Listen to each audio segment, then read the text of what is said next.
Penultimate game of the afternoon session, another round 3 encounter with a winner going into the hat for the draw for round 4. And we have the Highlander, John Henderson, a very recent winner on the World Seniors circuit, against Gian van Veen, the man who was top of the Development Tour last year. Van Veen is a player going places. John Henderson, he's going nowhere. He's still around. And even though he's dropped off the tour and couldn't get his spot back on it, either by the Challenge Tour or Q School at the start of this year, he has still got plenty of options and he's doing all right out of it. But I think Gian van Veen could do all sorts of things in this game. Obviously, everybody's been going berserk for Luke Littler. And rightly so, he's been doing astonishing things, but Gian van Veen really is a talent as well. And don't be surprised if Van Veen might throw a spanner in some of the works for Littler in some of the big TV tournaments over the next 12 months. It could very well happen. Could happen this weekend. It could indeed. And the success of Littler might be something he accepts willingly, because it means that he takes all of the media attention, all of the pressure, and Van Veen can just plod along doing his thing and say, you know what, I'm very happy with where I am, and he is a threat for any tournament that he plays in. He has won on the Development Tour recently to start his 2024 off on the right foot. Let's see how this goes as he goes up against the World Senior Champ. Well, his former semi-finalist here at the UK Open, Keen Barry, who's been the one who really tore up the Development Tour in the opening weekend. He sits at the top of the rankings, but Gian van Veen is right up there as well. 83. Yeah, Keen Barry's won pretty much everything else apart from the World Youth Championship in the PDC, which will be contested here in November, of course. Long way to go before then. I wonder what 2024 is going to give us on top of what we've already seen. Great start from Bunting in the Masters. And then we're going to crown the first ranking major champion of 2024 here in the next 72 hours. 108. First max, and it goes to Van Veen. He was never going to get a favourable draw, Van Veen. He's been waiting for this round 3 game all day. Could have been Dom Taylor, could have been Weston, could have been Burness, Hendo. Really enticing part of the draw. 137. Not a bad start here from the young Dutchman. Leaves himself on a double after 12 darts. 81. John Henderson down to a finish, but it's a big one. It may not matter. Does not matter. What a start. It's very evident to me that John Henderson's not going to win the UK Open, Dan, because it doesn't have the word world in it.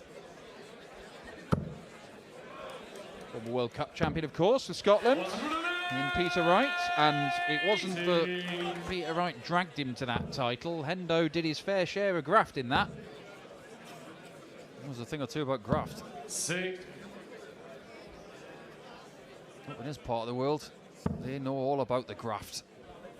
You ever been to Huntly, where he's from? No. Wonderful place. 125. Quintessentially Scottish. Lovely buildings, historic things around you. Gloriously freezing cold. 140.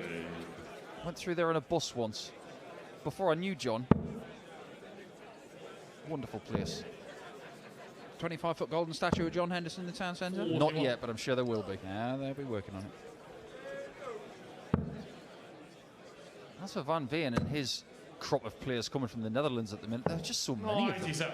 Zonneveld, 155. himself, and Nentjes, who we've seen on this stage today, winning. So many of them. Yeah. And want to keep mentioning, because I am very excited about Invest with Nyman, and you only have to talk to Van Veen about Nyman, who was on the Development Tour last year, and yes, all the talk was about Littler and Van Veen, but Nyman was right up there with him. And Nyman against Littler as well. Beat him more often than not. Oh, John. Well, had he been sitting on Van Veen's score, he would have had a shot at double. January requires 64. It's a bad miss, that, isn't it? He's gone for the fat part of the 16 and not even hit it. That's where John Henderson's dart should have been. And Van Veen makes him pay. 64 checkout, 1 dart at double is all he needs. It's 2-0 and the break a throw. That's just what he's good at. And he's playing so much in the way of action by virtue of the Dev Tour, the Pro Tour, and I'm sure he plays other stuff when he's rarely back at home because he spends more time in England than he does in any other country. But critical moments, and he's clinical. That's what makes him so good.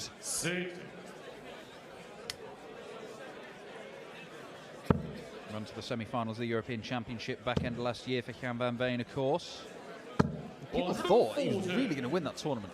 Well, to be honest, he was in a great position against James Wade in that semi-final, and while it has been suggested by some of our colleagues, even in live commentary, that he bottled it or threw it away, I would suggest that isn't quite what happened. That's a bit like saying he bottled it against Littler in the final of the World Youth Championship, when in fact he did not. I mean, nearly came back from, what, was it 5-1 down? Missed darts to take it to a last leg decider.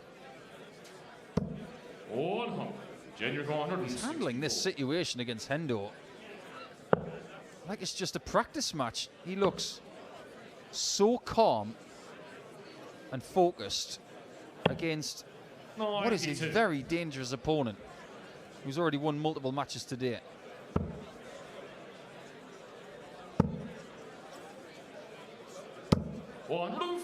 Gets another treble to get down to 61, but Van Veen is going to get at least 1 dart at double from here. Double 16, 1 dart was enough in the previous leg.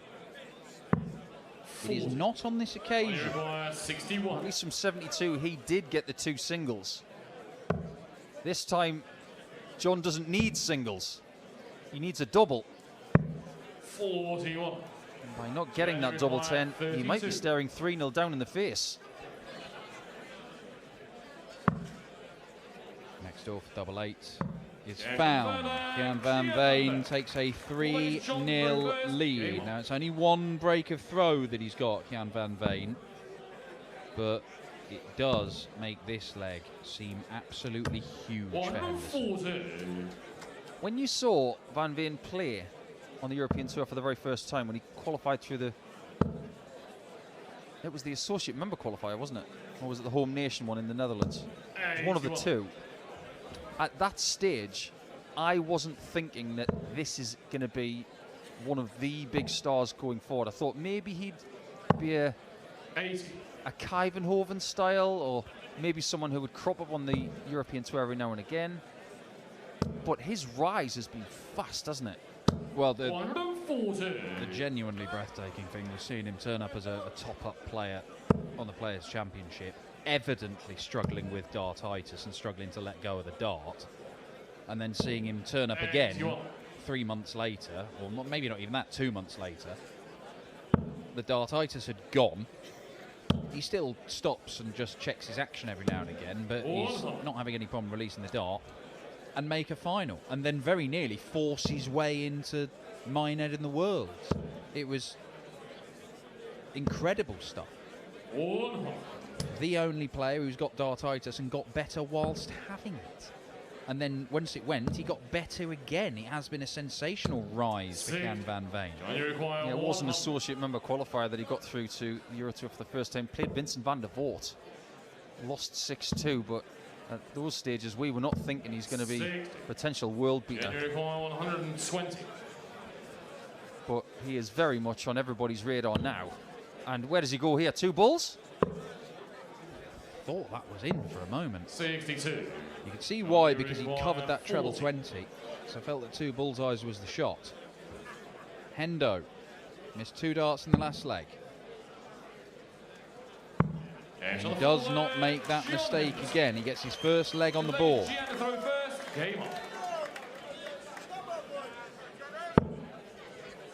Still got an uphill battle here, though. Had that been a break of throw, maybe you're thinking he's back in the match, but it was was only a hold, so he's going to need to find, you fancy, 2 breaks to throw to get through this one. And against Van Veen, who is very hard to break, he might need Gian to have a bad 10 minutes.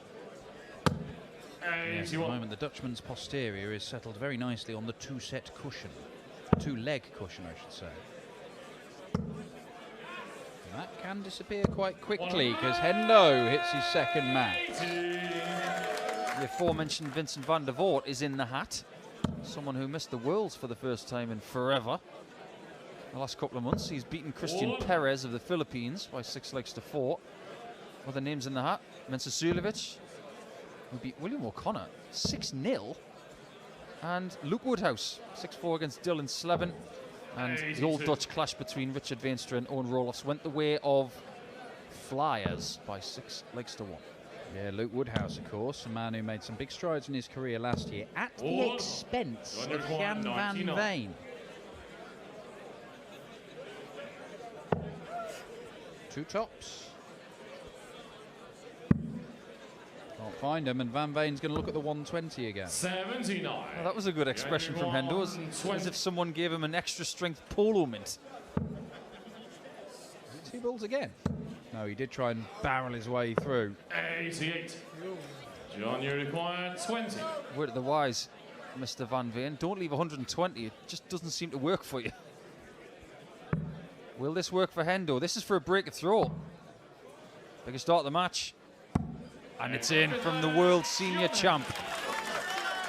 A title that apparently lives in Scotland. Well, they are both averaging 96 right now, and a couple of legs ago that was not the case. There was a massive gap, 15-point gap in the averages with the way that Van Veen had started. 47. Not sure I've heard Big John make a noise like that before. That was the noise made by a John Henderson chicken. Yeah, I can see that. 434. I've known John a long time. I've never heard him make that noise. Maybe a battle cry. 437. Decent response from him in the next visit. Highlanders assemble. That's what happens when he makes that noise. 60. Well, this game could be changing. It may have already changed. 83. Hendo holds throw, it's 3 apiece, and Van Veen will start to feel, if he isn't already, a little bit concerned. But he is down to a finish, and if he does break back immediately, all of a sudden, those anxieties lift a little. And we have had a 170 finish on this stage here this afternoon from Andy Bartons. He ultimately lost, though, with a 100 average. Yeah, it turns out he averaged a ton. Furnished with those stats after the event. 96. 96 average from Brett Claydon, very impressive from the shredder. Now Hendo. 12 scored with his first dart, so the chance is gone. Oh dear. 32. January 74. 74 for 4-2 then. Nothing in his way for tops. 54. This chance could have been a lot simpler. Only 32 scored with his last 3. He needs to score 70 more with a double at the end to get 3-3. Well, that dart there for treble 14 is probably as bad as the previous visit. 82. Yeah, some real messy stuff there from Hendo. And Van Veen finds double 10 to break back immediately. And just when John Henderson seemed to be getting back into the match and Van Veen was fading, Hendo has had a couple of poor visits back to back and given Gian a real chance to just assert himself again in this game. And he's doing exactly that. 108. Only his second 180, he hit one in the very first visit of the match. I'm not saying the writing's on the wall right now, but 42. Something's appearing on the wall. As Van Veen does not strike me as the kind of player who is ready to submit.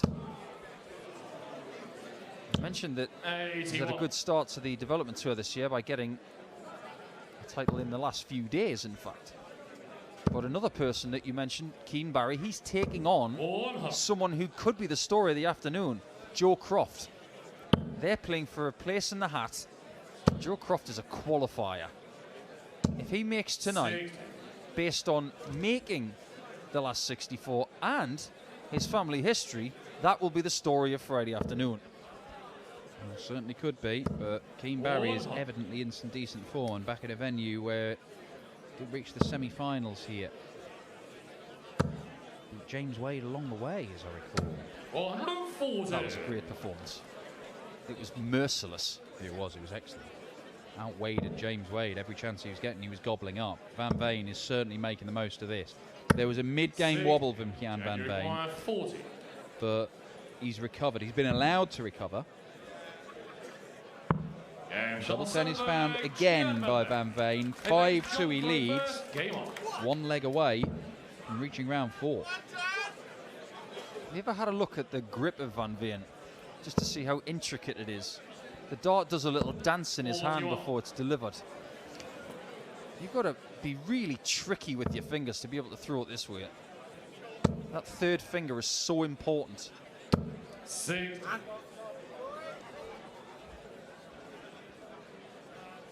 If he gets the first dart right, the next two don't have to be perfect in order to get a 180, because he can just land them on top of each other. Yeah, it's like a speeded up Phil Taylor in how he delivers the dart to the board. Trying to land that third one on top of that one in the treble 19. 19 points behind Big John. 6. And that is music to the Dutchman's ears. How big a hole can you put in 3, 4, 5, though? A number that cannot be taken in 6 darts. So he is relying on Henderson making one more error. And this is where you've got to get to 170 or better. Got to switch. And he doesn't get to the finish, which means Van Veen has got 6 from here to get it done. He's going to build his way up into the treble 20, which is exactly what he does. It is a match-winning shot, big combo, but it's kind of perfect for him. Treble 20, treble 19, double 16. 437. January 149. Match-winning chance is gone, but Hendo is going to go for 2 tops. In no universe does he ever go for a 10 here. Is the comeback on? That may be the last dart that Hendo throws in this UK Open. To the 16s, to the bull, but not to round 4 just yet. 40. Double 10 cements the not yet. Gian Henderson. I'd like Gian to throw first. Game on. You never know what could happen from here, but you know that Hendo's got to break twice. And that's the second time that I've said that in this match. 34. I can't say it again, because if he loses this leg, he's gone. You can't constantly, in a best of 11 match, need to break twice. You can afford to have that said about you once, possibly a second time, but you don't want to be in that situation. Well, the opening barrage from Van Veen has put himself in this position. Took a 3-0 lead.